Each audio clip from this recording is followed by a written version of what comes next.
Welcome to Abstractly African, where culture is a compass, ancestry is a resource, and transformation is a shared practice. I am Daniela Ayomide, and in the virtual world of Abstractly African, we will be diving into one of my favorite topics: queerness as belonging. While it may not be popular to be queer, it certainly is a trending topic.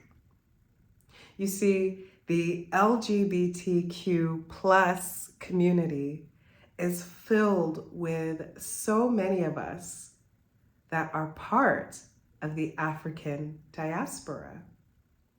While it is common for many to extend hatred toward people who embody more than one thing, if you are queer, then you understand it is impossible to be a monolith. So let's jump right in. What is queerness anyway? I'll tell you a story. My father is Dr. Gary Lee Lemons. My father was an educator and a feminist scholar. He taught for many years at Eugene Lang in Greenwich Village, Eugene Lang, the New School. While teaching there, my dad had all types of students. He had trans students, gay, lesbian, queer, you name it. My dad was also an ordained minister. And while growing up, I saw my dad teach at this very queer university, teaching in this queer space, advocating for queer people, while also telling the folks in the church house week to week how to love people who are different than them. My dad was an amazing preacher. So growing up, I had an interesting experience visiting one of my dad's student exhibitions. I was 9 years old, and I had an opportunity to see one of my dad's students and their final display of work.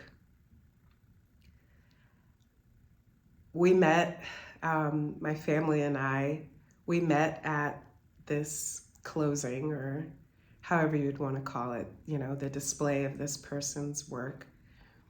We were there, and it was unclear to me whether Daniel, the name of this student, how they presented it was unclear to me whether or not they were a man or a woman.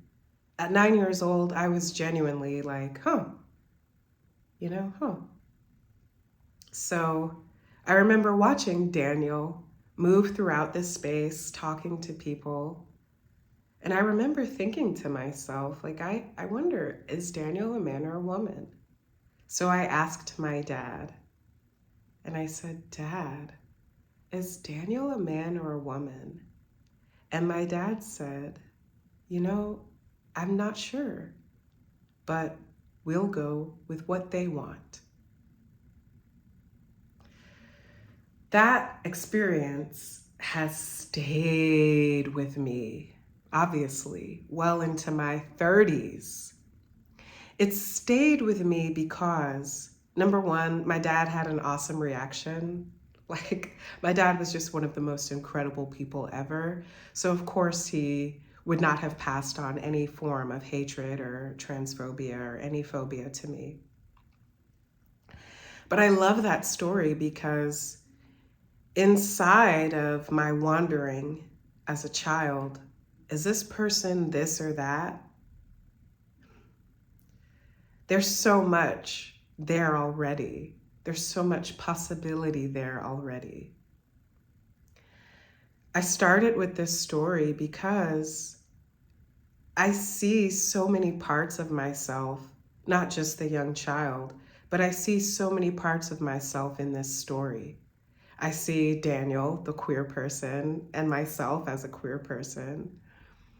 I see my dad as an educator wanting to shield me probably from homophobic ideas while at the same time allowing for natural curiosity. I was a kid.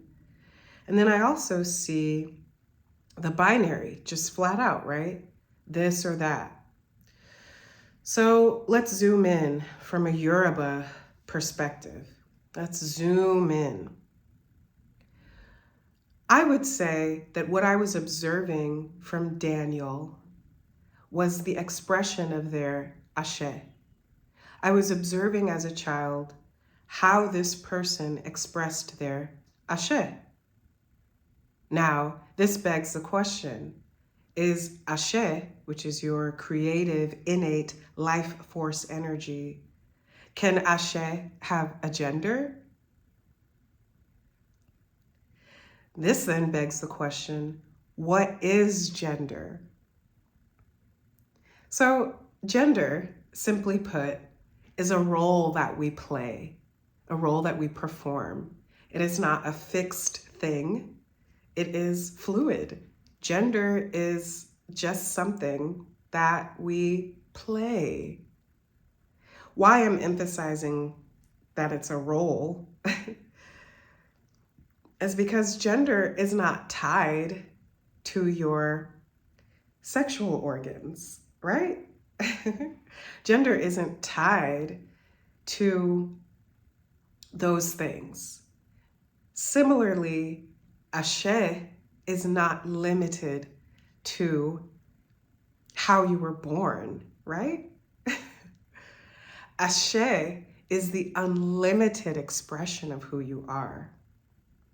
So let's say that from a Yoruba perspective, as a child, I saw this person's ashe and realized that the way this person expresses themselves is not binary.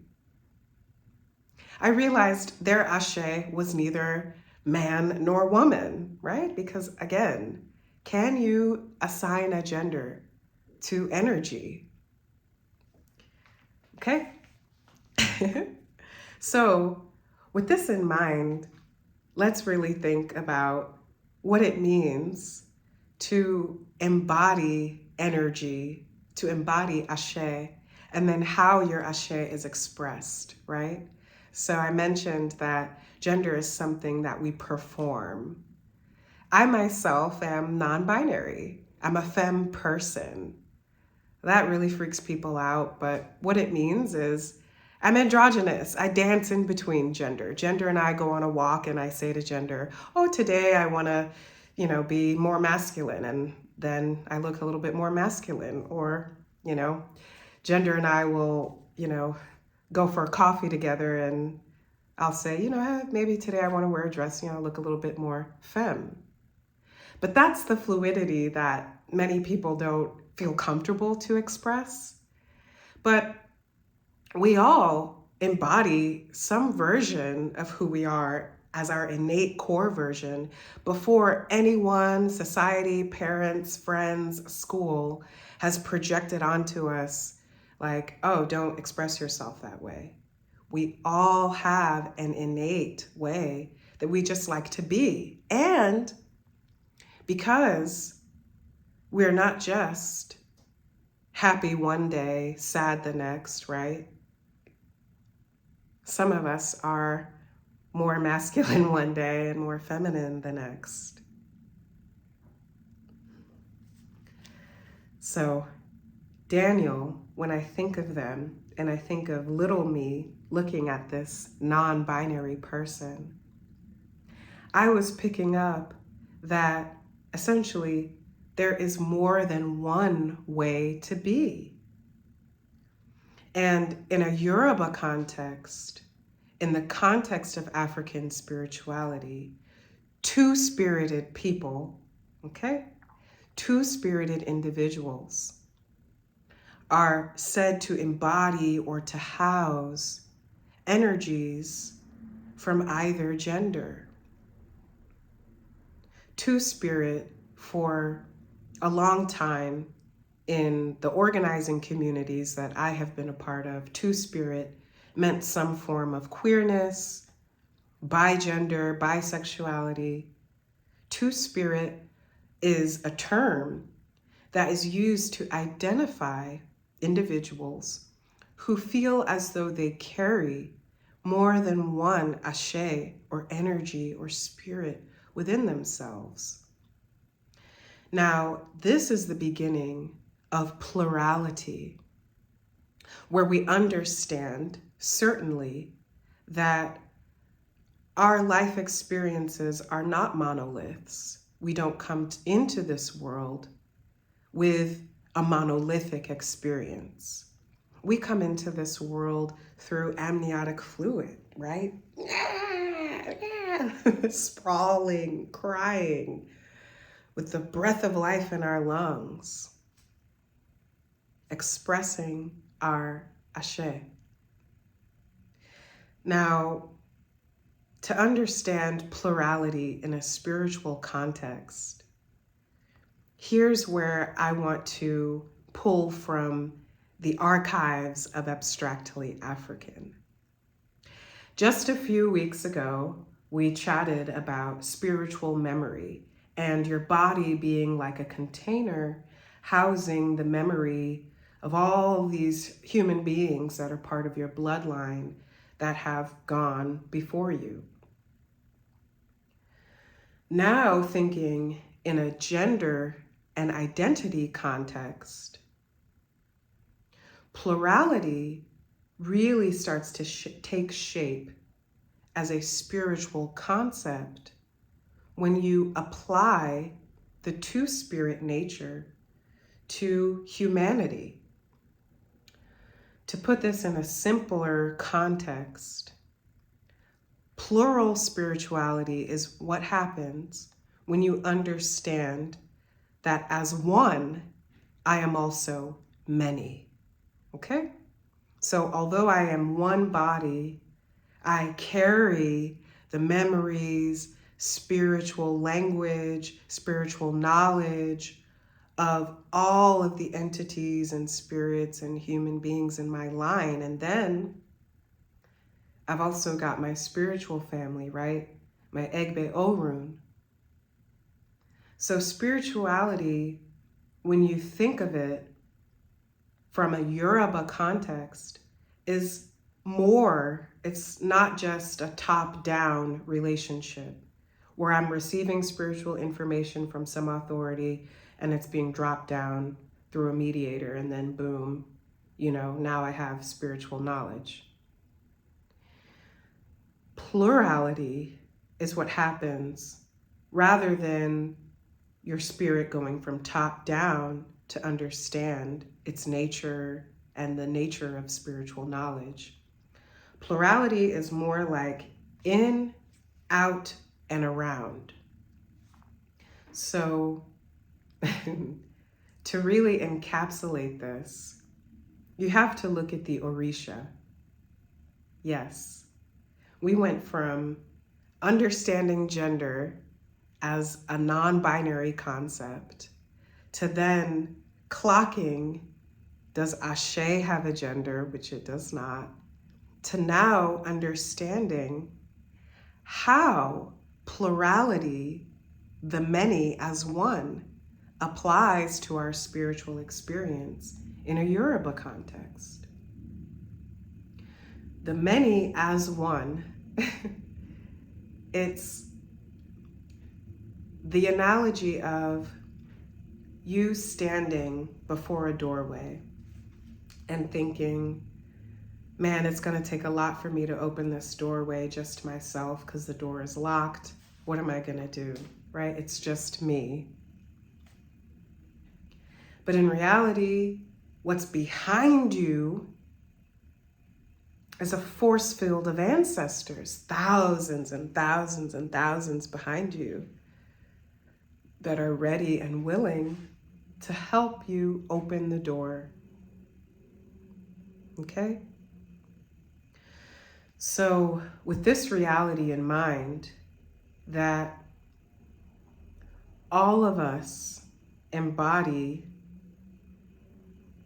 this concept that within ourselves, we embody many spirits, energies, lifetimes. We embody those things in our present life experience.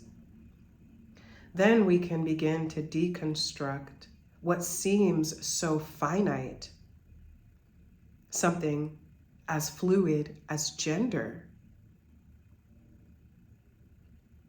When I think of the Orishas, and when I think of them as a picture of plural spirituality,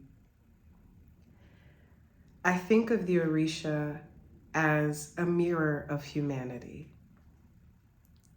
For example, Oshun, my Ori, they are represented by water, rivers, streams, fresh water. But water itself doesn't have a gender. You can't say water is a man or a woman. So what makes Oshun feminine? What makes Oshun woman-like? Okay? Oshun isn't a man or a woman. Oshun is the qualities embodied throughout these forces of nature: sunlight, radiance, fresh waters. And in representation of those qualities of the forces of nature, humans have assigned gender to the Orísha.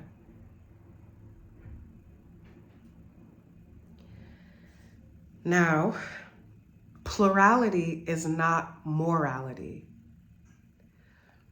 Plurality is the spiritual understanding that I am more than just myself.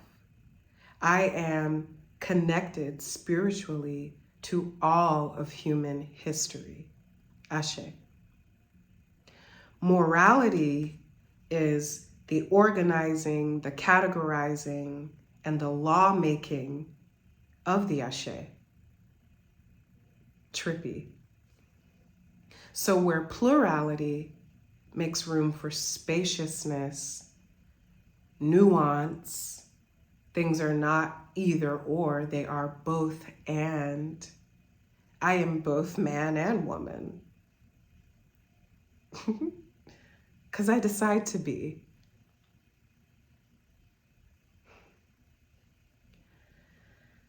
Plurality invites spaciousness of identity because it recognizes that I am not alone, but I myself am part of the whole of human existence. Inside the whole, I then have a responsibility to work out my ashe, to work through my life destiny. Then, in reality, coming back to this understanding, plurality also dissolves the need for binary,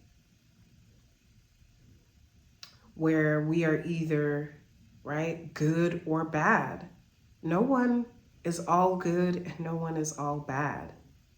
We're all nuanced spectrums of various extremes. So I'll ask again, can Ashe have a gender? No. So if Ashe is an expression of who you are, your innate energy, before it's been influenced by the world. I would encourage you to tap in to that ashe and to live from a place of authenticity, where the only role you're playing is the one you've given yourself.